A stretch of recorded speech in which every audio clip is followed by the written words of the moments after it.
یاد رکھیے قرآن کریم کامیابی آخرت کی کامیابی کو سمجھتا ہے۔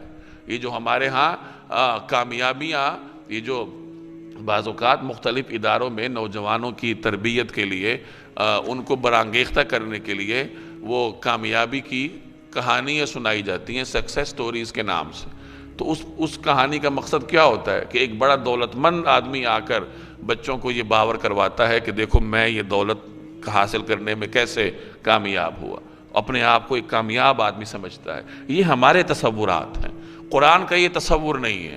قرآن کا تصور یہ ہے کہ آخرت میں کون کامیاب ہے۔ دنیا کی زندگی تو قرآن کی نظر میں کچھ بھی نہیں ہے، وہ تو مکھی کے پر کے برابر ہے، وہ تو مچھر کے پر کے برابر ہے۔ وہ تو ایسا ہی ہے جیسے حدیث میں فرمایا کہ ایک سوار ہے جو نکلتا ہے اور تھوڑی دیر کے لیے کسی درخت کے چھاؤں تلے آرام کر کے آگے نکل جاتا ہے، منزل پر اس کی نظر ہوتی ہے، تو ایسے ہی دنیا میں انسان تھوڑی دیر کے لیے رہتا ہے پھر اس نے آگے نکل جانا ہے۔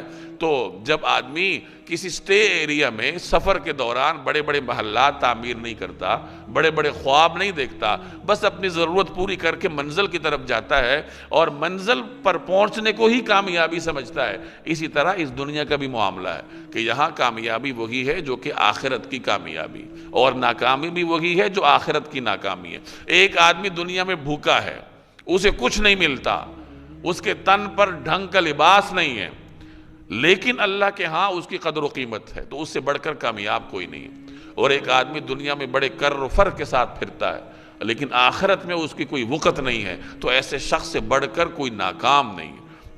جیسے ایک روایت کا مفہوم ہے کہ اللہ کے کچھ بندے ایسے ہوتے ہیں جنہیں دروازوں سے دھتکارا جاتا ہے، لوگ ان کی بات نہیں سنتے، جن کی بات کو سنا نہیں جاتا، جن کی طرف سے آئے ہوئے رشتے کو دھتکار دیا جاتا ہے، جن کی کوئی بات قبول نہیں کی جاتی، وہ غبار آلود ہوتے ہیں۔ دنیا میں تو یہ حال ہے، لیکن اللہ کے ہاں ان کی یہ وقت ہے کہ اگر وہ کسی بات پر قسم کھا بیٹھیں تو اللہ تعالیٰ ان کی قسم کو پورا کرتا ہے۔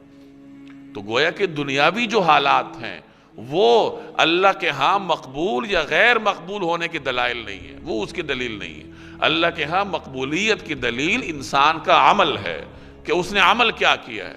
دنیا کے حالات تو آتے رہتے ہیں، رزق تو نصیب سے ملتا ہے، بعض اوقات اللہ تعالیٰ اپنے کسی محبوب ترین بندے کو رزق میں سے چند لقمے دیتا ہے اور نافرمان ترین آدمی کو بے شمار قسم کا رزق عطا کرتا ہے، تو یہ تو اللہ کی مشیت ہے، ہر شخص کا اپنا نصیب ہے، لیکن اس کا تعلق کامیابی یا ناکامی سے نہیں ہے۔ یہ جو ہمارے ذہنوں میں مادیت پرستی نے یہ چیز گھسا دی ہے کہ کامیابی وہی ہے جو دنیا میں مل جائے۔ ہر آدمی اپنے بچوں کو کامیاب دیکھنا چاہتا ہے اور ہر آدمی کے تصور کامیابی یہی ہے کہ میرا بچہ ڈاکٹر بن جائے۔ اور ڈاکٹر کیوں بنے؟ اس لیے بنے کہ جیسے ہم بڑی بڑی فیسیں دیتے ہیں ڈاکٹروں کو تو میرا بیٹا بھی یہ فیسیں لے۔ شاید ہی کوئی والد ایسا ہو جو اپنے بچے کو نافع بنانا چاہے کہ میرا بیٹا نفع مند ثابت ہو، قوم کی خدمت کرے، دین کی خدمت کرے۔ کوئی خال ایسے لوگ ہوں گے، ورنہ ہر آدمی یہ چاہتا ہے کہ میرا بیٹا خوب دولت کا مالک بنے، اور پھر اللہ تعالیٰ اس کی تمنا پوری کر دیتا ہے، وہ خوب دولت کا مالک بن جاتا ہے لیکن اپنے باپ کو بھول جاتا ہے۔ اس کو ایک کمرہ لے کے دے دیتا ہے، اس میں اے سی لگا کے دے دیتا ہے، ملازم رکھ کے دے دیتا ہے، لیکن اس کے پاس باپ کے لیے وقت نہیں ہوتا۔ تو وہ باپ کے اپنے کرتوت ہیں جو اس کو اپنی زندگی میں دیکھنے پڑتے ہیں۔ تو بہرحال کامیابی کا تصور یہی ہے کہ آخرت میں کوئی شخص کتنا کامیاب ہے۔ چونکہ ہم نے دنیا میں زندگی بسر کرنی ہے تو اسباب بھی تلاش کرنے ہیں، لیکن ان اسباب ہی کو سب کچھ نہ سمجھا جائے۔